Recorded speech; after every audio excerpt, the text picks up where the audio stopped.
11 p.m. When faced with a diagnosis of cancer, patients today have more than one choice for treatment. One cutting-edge but controversial method uses heat to fight the disease. Tonight, Jeff Nguyen introduces us to two local women who are battling breast cancer with what's called hyperthermia. Whenever you hear that word, the C word, it equates to death. Leslie Parrilla from Venice Beach had dreams of marriage, kids, and a thriving career. But all of that changed last year when she was diagnosed with breast cancer. Your whole life is on pause, and you don't know if you're ever going to see those things. Like Parrilla, Angela Robinson was also diagnosed with breast cancer.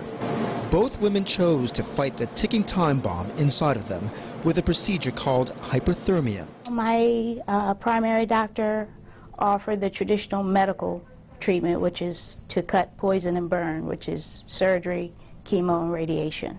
The women chose what they believed was a less invasive option with few side effects. To them, chemotherapy and radiation were like grenades inside your body, indiscriminately wiping out the good cells along with the bad. Even my own family was telling me, you are gambling with your life. Do you realize that? You waited 8 months. Your tumor has tripled. What are you doing? And I didn't have an answer. This is a story about putting your faith in something at a time when your life depends on it. How do you go with conventional science when you're not ready to embrace steps like surgery as a clear-cut answer? Hyperthermia is the treatment of cancer using heat. Dr. Chaim Beecher is the founder of the Beecher Cancer Institute in West LA. Machines like this deliver heat through ultrasound or microwave directly to the tumor for about an hour. Then the patient undergoes low-dose radiation treatment for about 30 minutes, 5 times a week for about 3 months. Hyperthermia doubles the effectiveness of radiation. Hypothermia is approved by the Food and Drug Administration and is being offered at Duke University, UC San Francisco, and St. Louis University. Dr. Beecher says 80% of his early-stage patients have survived at least 5 years after treatment. But other cancer experts like oncologist Christy Funk doubts the effectiveness of hyperthermia. In order to kill off tumor cells, be it through surgery or chemotherapy or radiation, the accepted standards that we use, you do have some sort of collateral damage, so to speak, of healthy nearby tissues. Before Leslie Parrilla chose to go with hyperthermia, she consulted with Dr. Funk, who was given permission by her former patient to talk about her case. Dr. Funk advised her she needed surgery to remove her tumor. In fact, during one visit, Dr. Funk wrote, I reiterated that this could metastasize and she could die. I told her that this disease could spread throughout her body and she could die from it if she didn't pursue treatment. And I stand by that 100%. I never want to do this again in my life.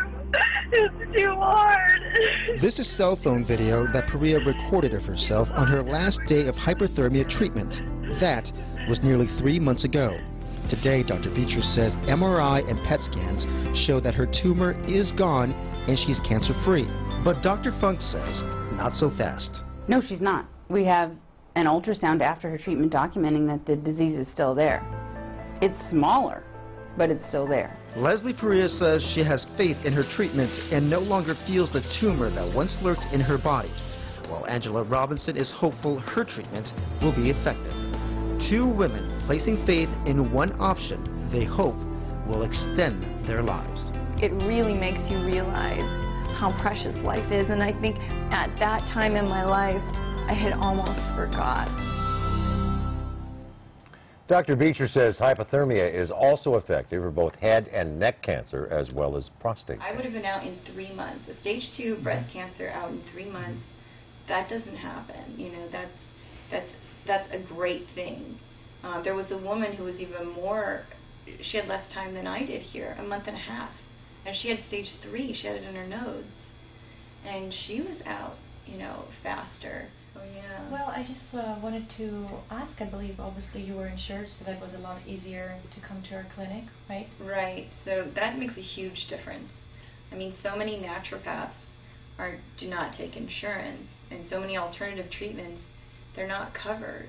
That cryoablation that I had mentioned, that wouldn't have been covered. I think it was going to be like, you know, $8,000, $10,000 out of pocket. But yeah, the clinic, VCI I had Blue Cross PPO. And they covered everything, and everything. They don't even bill you for the remainder. So, and that in and of itself is unheard of. I mean, that just doesn't happen. So, yeah, so that makes a difference, I think.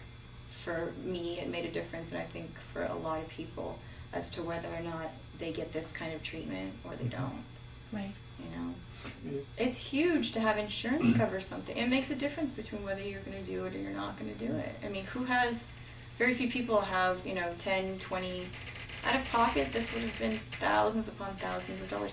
Who has the money to pay for that? Right. Just, Although the way the system is here in medical planning, then this would have been the only way for a lot of people, actually. Yeah, I mean, it's a shame to say that insurance dictates your treatment, but it does. And for anybody that would like to contact me with questions about BCI, they can reach me at 805-300-4339, and that is my cell number. An email works even better, actually, and I have a Gmail account, and it's LES for Leslie, and then my last name, which is Parrilla, that's spelled P as in Peter, ARRILLA @gmail.com.